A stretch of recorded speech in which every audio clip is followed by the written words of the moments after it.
full series, be sure to check out the description of this video or the annotation on the screen for the full playlist, putting out new videos every week. Right now we're going over the basics. Last week I talked about what a shell is and mentioned that there are different shells, and again, you can find out what shells are installed on your system by typing cat etc shells, and it will tell you a list of all the shells that are available on your system.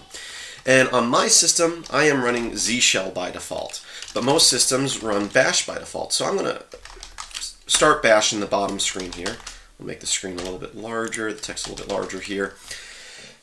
So I want to show you, a few of the differences between Z shell and talk about why I switched. Now, first off, you might right off the bat notice that I have some color coding going on my screen up here in Z shell and not in bash. You can have color coding in bash. The fact that I don't use bash, I don't have my system set up with any fancy settings. And some of the things I do in Z shell, maybe you can get bash to do with certain settings. I haven't seen them, but it's possible. But like I said, most systems, bash is the default shell.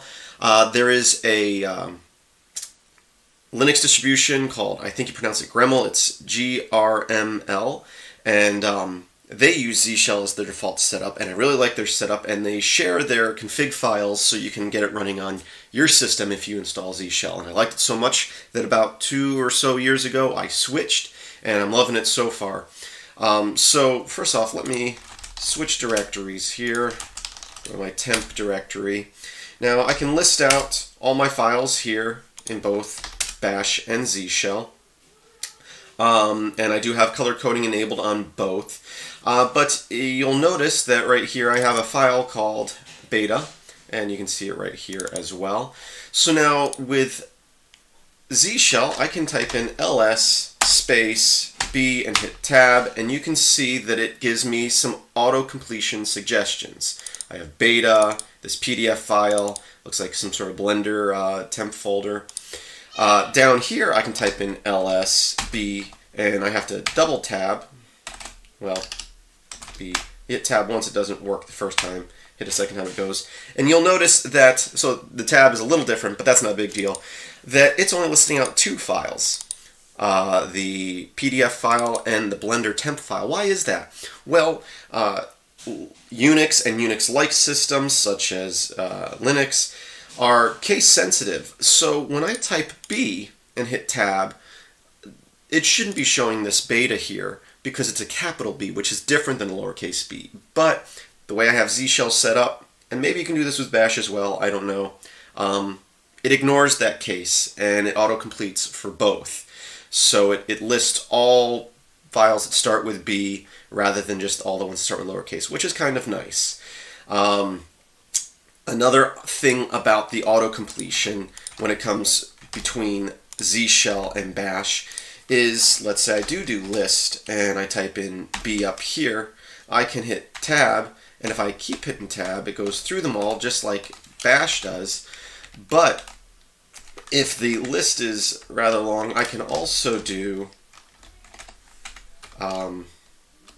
ls and just hit tab in this case. And you'll notice that it lists out every file in the directory, but with Z shell I can use my arrow keys to select the file I want, which is kind of nice. I can also keep hitting tab and it will go through the files. So I can go through, and then when I get to the one I want, I can hit enter, and then I can also hit tab again and start scrolling through all the different files and add another file to that list. Where with bash, at least with the default setup, I can type in list, and if I hit tab, it lists them all, and I can see them, but it doesn't let me scroll through them.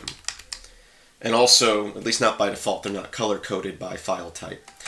So that's really nice. That's one of the main reasons, the original reasons I switched, was just this nice tab for auto-completion, being able to select what file I want like that. That is very nice. Other differences I've noticed, at least with my setup, let me clear the screen here again. So we have the tab completion is just a lot nicer with Z shell, with the case insensitive and being able to scroll through the files and select the one you want, where I can go capital B here and hit tab, and since it's the only file I can, with it starts with a capital B, they both will do that, which is nice. But let's say I have a folder here.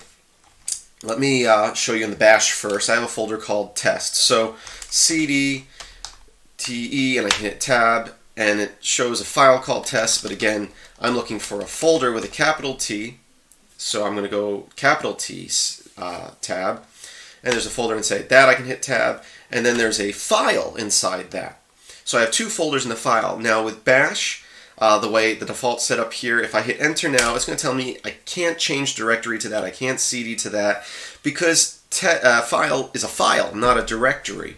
Where with, and this could be again personal preference, what you like, I can say test file, and when I hit enter, it tells me, that it can't cd to file, but it moves me to the directory file is in, which I think is kind of nice. Now, if you're used to this down here in bash, that can be confusing at first. You're like, oh, I messed up the command, and you might start typing it all out again, like maybe I meant list, and you do that, and then you're going to get an error because you're already in that directory, so I don't have to type in the full directory.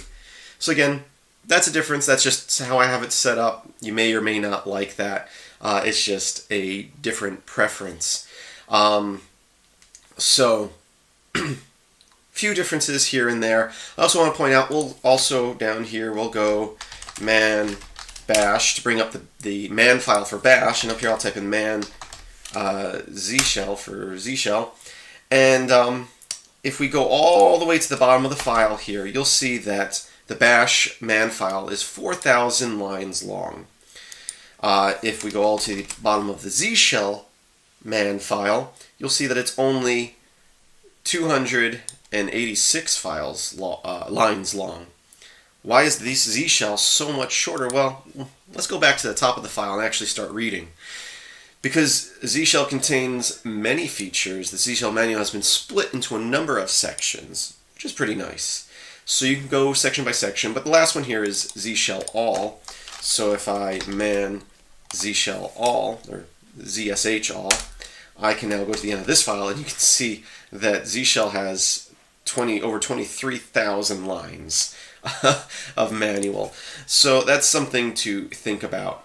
So anyway, I just wanted to point out a few of the differences. There are some others. I'm trying to think of what they are off the top of my head that I use normally, but that's mainly it. The auto-completion is just great. And really, I think that's the reason most people switch to Z shell, is just how great the auto-completion is.